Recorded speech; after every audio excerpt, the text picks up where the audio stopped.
ভাই ওদিকে পিলার বানানোর জন্য সমস্ত রকম প্রস্তুতি শুরু করে দিয়েছে, আর আমি এদিকে চলে এসেছি দুপুরে রান্নার প্রস্তুতির জন্য।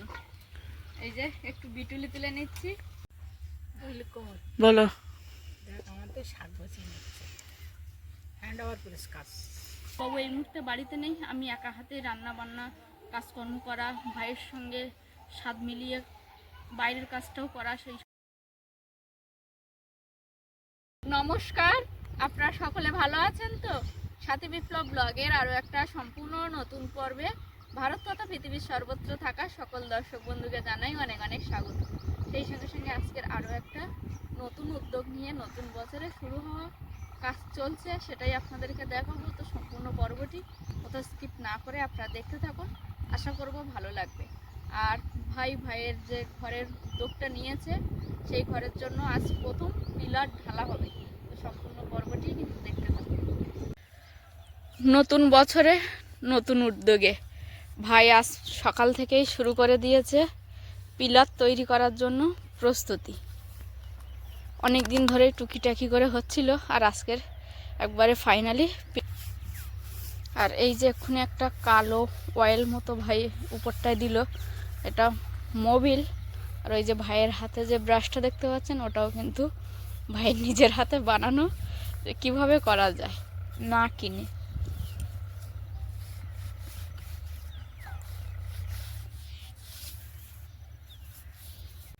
পিলার ঢালার বক্সগুলো আমরা ভাড়া নিতে চেয়েছিলাম, যারা এখানে কন্টিনিউ কাজবাজ করে তাদের থেকে। তো দেখলাম ভাড়া নিতে গেলে অনেক পয়সার প্রয়োজন, তাই ভাই দোকান থেকে এই টিনের পাত্তি কিনেছে, কিনে বানিয়ে নিয়ে এসছে। একটু ধীরে ধীরে হবে, সময় সাপেক্ষ লাগবে, মানে যেটা হয়তো একদিনে হতো সেটা দুদিনে লাগবে এরকমভাবে। কিন্তু খরচটা যে পরিমাণে ভাড়া নিলে হতো সেই পরিমাণে খরচটা লাগবে না, শ্রমটা কিন্তু সমানভাবে দিয়ে যেতে হবে। আর এই যে নতুন বছরে নতুন উদ্যোগে ভাইয়ের যে স্বপ্নের প্রজেক্ট, একটা ফার্ম বানানো হচ্ছে, সেই ফার্মের যে মিস্ত্রি সেটা কিন্তু ভাই নিজেই।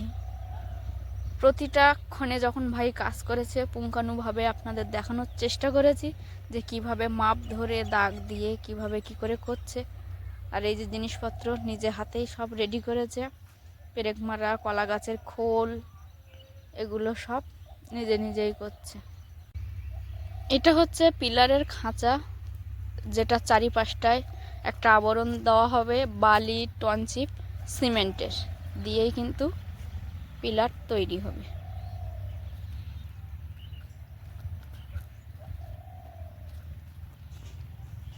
এই যে একটা রড বার হয়ে আছে, এদিকটা উপরের দিকে থাকবে, আর ওই যে ওই প্রান্তটা একেবারে তিনটে কোণ সমান হয়ে আছে, এটা মাটির নিচে থাকবে।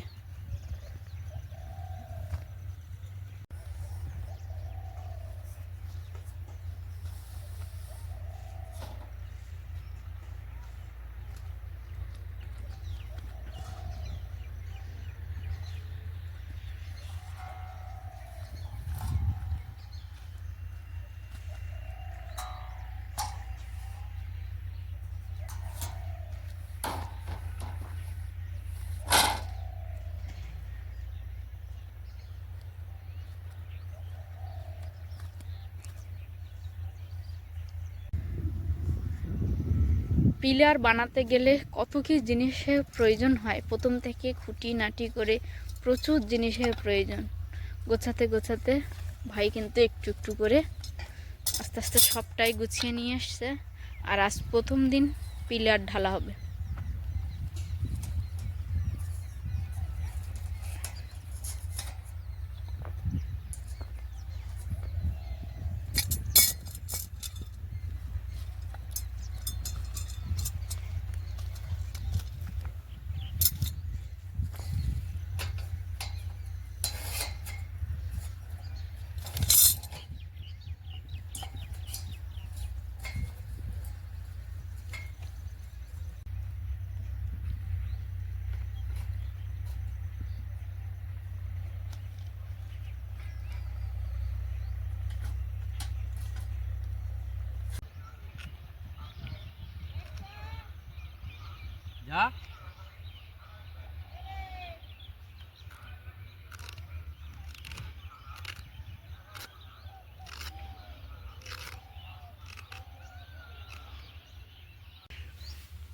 ভাই ওদিকে পিলার বানানোর জন্য সমস্ত রকম প্রস্তুতি শুরু করে দিয়েছে, আর আমি এদিকে চলে এসেছি দুপুরে রান্নার প্রস্তুতির জন্য। এই যে একটু বিটুলি তুলে নিচ্ছি, আর অন্যান্য কিছু প্রায় কিছুটা রেডি করে নিয়েছি। শাকটা রেখে দিয়েছি, মাকে বলেছি বেছে দিতে।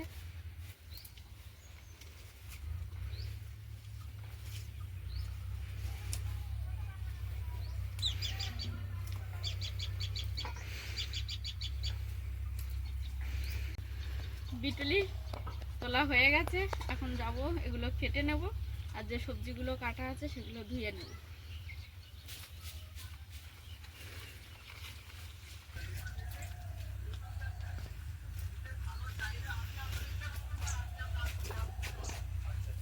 ঠিক আছে, যাদের নিয়ে বাগান থেকে ধনেপাতা তুলেছিলাম, তুলে শুধু পাতাগুলোকে নিয়েছি, ডান্ডিগুলোকে আলাদা করে দিয়েছি। এটা একটু বাটা হবে, ধনেপাতা বাটা। আর এখানে লাউ কেটেছি, লাউয়ের সঙ্গে একটু কাঁচা লঙ্কা রেখেছি, একেবারে ধুয়ে নিয়ে আসবো। চাল বার করে নিয়েছি, লাউয়ের যে খোসা ছিল সেগুলো আর ফেলিনি। লাউয়ের খোসা আলু কেটে নিয়েছি, দেখলাম তরকারিটা একটু ছোট হয়ে যাচ্ছে, তাই কিছুটা পরিমাণে পুঁই বিটুলি তুলে এনে আর কাটতে বসে গেছি। আর শাকগুলো আমি রেখেই দিয়েছিলাম, মা এখন বেছে দেবে। বুঝলি কোমল, বলো। দেখ আমার তো শাক বসিয়ে নিচ্ছে, হ্যান্ড ওভার পুলিশ কাজ। শাক তুলবে তা বাঁচবে। শাক তুলতে ভালো লাগে কোমল, বলতো বাঁচতে ভালো লাগে না, ভালো লাগে কোমল আমার দলে। তো তুই আর শাক তুলতে ভালো লাগে না? আমি শাক তুলতে পারবো কিন্তু বেছে দিতে পারবো না। তাহলে আমি তুলতে পারবো না, আমি বাঁচতে পারবো। ঠিক আছে, কি হবে কোমল, আজকে কি খাবি তোরা? একসাথে শাক নিয়ে যাবি না? মা আসুক। আসলে তারপর নিয়ে যাই। আচ্ছা দেখি, আমি সময় পাই যদি আমি এখন খড় কুচতে যাবো। খড় কুচে এসে ধান সিদ্ধ উনুনটা সোজা করবো, ভেঙে গেছে। সেই এমনিতে রান্না বান্না ছিল, তারপর আর টটে যাওয়া হয়নি। করে আমার ছাগলের খড় কুচে রেখে সময় পালি তুলে দেওয়া দেখি।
আমি একদিকে পুঁই বিটুলি কেটে নিয়ে রান্না বসিয়ে দিয়েছি, আর অন্যদিকে মা শাক বেছে দিয়ে এসে এখন কাটছে ছাগলের জন্য খড়। সকালে যেহেতু ওদের ঘাসে বাঁধা হয় না, এই খড় দেওয়া হয়, তাই এখন কিন্তু প্রায় সময় কাটা হয় এই খড়, আর প্রায় মাই কাটে।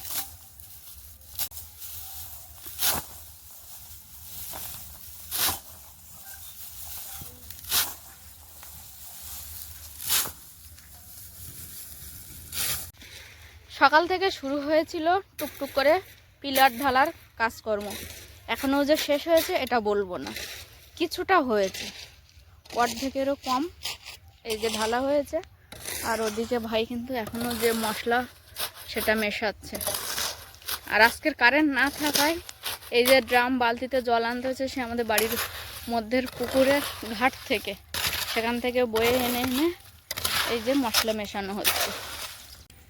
আজ দুপুরে 4 পদের রান্না করেছি। প্রথমে এই যে ধনেপাতা বাটা করেছি, তারপরে আছে শাক শুকনো চিংড়ি মাছ দিয়ে, তারপরে আছে বড়ি শুকনো চিংড়ি মাছ দিয়ে লাউ শুক্তো, আর তার নিচেই আছে এই যে লাউয়ের খোসা, আলু, শুকনো চিংড়ি মাছ, পুঁই বিটুলি দিয়ে ভাজা।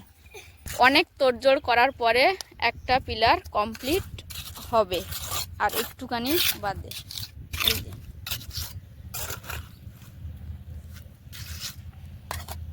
আর এই যে সবুজ সবুজ মাঝে মাঝে ভাই 3টে নল দিয়েছে, যদি কখনো পিলারটা কোনো কারণে বাঁধতে হয় তাহলে সেই জন্য এই নলগুলো দিয়েছে। যখন আস্তে আস্তে পিলারটা শুকনো হয়ে যাবে তখন ওই নলগুলোকে ভাই বার করে নেবে, নিলে একটা ছিদ্র হয়ে থাকবে, বাঁধতে সুবিধা হবে যে কোনো ক্ষেত্রে যদি বাঁধার কখনো প্রয়োজন পড়ে।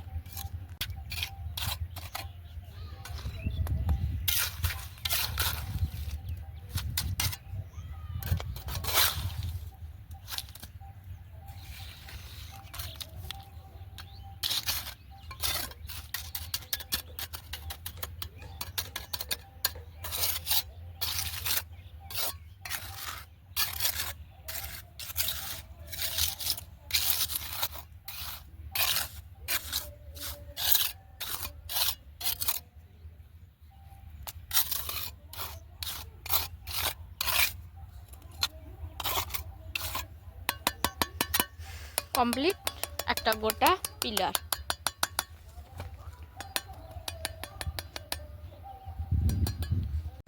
আমার রান্না বান্না হয়ে গেছে, আমি যাব স্নানে, গরম জলও রেডি করে নিয়েছি। আর মা এখন আবারও গোবর মাটি নিয়ে বসে পড়েছে। এই যে উনানটা পিকনিকে রান্না বান্না হয়েছিল, তারপর থেকে আর একে যত্ন করা হয়নি, এখন আবার একটু মাছ যত্ন নেবে উনানটার।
একটা পিলার হয়ে গেছে এবং সেটা একটু একটু জমাট বেঁধে যাওয়াতে ওর দুপাশে যে টিনের যে একটা বক্স ছিল সেই বক্সটাকে তুলে নিয়ে আবারও ভাই একটু মোবিল ব্রাশ করে নিয়েছে উপরে দিয়ে এই জায়গাগুলো এই মোবিল ব্রাশ করে নিয়ে আবারও একটা খাঁচা দিয়ে দিয়েছে পিলার বানানোর জন্য। নতুন বছরে নতুন উদ্যোগ নিয়ে তো ভাই লেগেছে, আর একটা পিলার বানাতে আমাদের জোগাড় যন্ত্র করে উঠতে সকাল থেকে প্রায় 5-6 ঘন্টার বেশি সময় লেগে গেছে। প্রয়োজনীয় যে জিনিসগুলো সেগুলোকে এক জায়গায় রেডি করতে করতে তারপর ঢালার সঙ্গে তো 1 ঘন্টা পুরো একটা পিলার যে ভাই ঢেলেছে তার জন্য পুরো 1 ঘন্টা সময় লেগেছে। তো সবটা তো আপনাদেরকে দেখানো সম্ভব নয়, একটু একটু করে যতটা পেরেছি সবটাই কিন্তু আপনাদেরকে দেখিয়েছি, কারণ ওই 4-5 ঘন্টা সব যদি ক্লিপিং নিই 4-5 ঘন্টা একটা ভিডিও করে দেখালে আপনাদেরও ভালো লাগবে না। তো যতটুকুনি আমি ভালো মনে করেছি সবটাই দেখিয়েছি। আর আপনারা প্রতিদিন যে এত সুন্দর সুন্দর কমেন্ট করছেন, সত্যি আমার এটা আন্তরিকভাবে আমরা আপনাদের কাছে কৃতজ্ঞ। কারণ সারাদিন এই গ্রাম বাংলার যা কাজকর্ম করার পরে প্রচণ্ড ক্লান্ত হয়ে যাই, তারপর যখন কমেন্ট বক্স খুলে আপনাদের কমেন্টগুলো দেখি সেই ব্যথাগুলো যেন কোথায় বিলীন হয়ে যায় বুঝতে পারি না। তখন কমেন্টগুলো পড়ার পরে ভাবি পরের দিন আবার কি কাজ করা যায়, যেটাই আপনারা আরও বেশি আমাকে উৎসাহ দেবেন এবং আপনাদের ওই একটা কমেন্ট আমার পরের দিনের কাজ করতে সাহস জুগিয়ে চলেছে, হাজার কষ্ট দুঃখ ভুলে গিয়েও কিন্তু। তো আজকের পর্বটা আপাতত এখানেই শেষ করছি, দেখা হচ্ছে নতুন একটা ভিডিওতে। ততক্ষণের জন্য আপনারা সকলে ভালো থাকবেন, সুস্থ থাকবেন, নিজেদের সকলের প্রতি খেয়াল রাখবেন। আর বুঝতেই তো পারছেন বিপ্লববাবু এই মুহূর্তে বাড়িতে নেই, আমি একা হাতে রান্না বান্না কাজকর্ম করা, ভাইয়ের সঙ্গে স্বাদ মিলিয়ে বাইরের কাজটাও করা, সেই সময় মা একটু হেল্প করা, সব রকম মিলিয়ে প্রতিদিন চেষ্টা করি একটু নতুন নতুন কিছু আপনাদেরকে দেখানোর। হয়তো সবসময় দেখিয়ে উঠতে পারি না, কিন্তু আপনাদের ভালোবাসা যেন টেনে নিয়ে গিয়ে কোনো একটা নতুন জিনিস দেখানোর ঠিক খুঁজে বার করে দেয়। যেমন আজকে পিলার তো দোকানে কিনতে পাওয়া যায়, কিন্তু বাড়িতেও যে করে আপনাদেরকে দেখাতে পারবো এটা আমি ভাবিনি। তো আজকের কিন্তু একটা এই নতুন জিনিস দেখালাম, আর সম্পূর্ণটা ভাই নিজে একা হাতে করছে, এটাতে আমি বা মা কোনো সহযোগিতা করিনি, যার কারণে ওর অনেকটাই দেরি হচ্ছে, আমরা দুজনের কেউ বিষয়টা বুঝবো না। আর সবশেষে আমার সকল বয়োজ্যেষ্ঠদেরকে জানাই অনেক অনেক প্রণাম, সমবয়সীদেরকে জানাই ভালোবাসা, ছোটদেরকে জানাই আদর ও স্নেহ। আর সবশেষে আমি যেটা বলে থাকি, সাথী বিপ্লব ব্লগের সঙ্গে সদা সর্বদা জুড়ে থাকবেন। নমস্কার, আজ তাহলে আসি।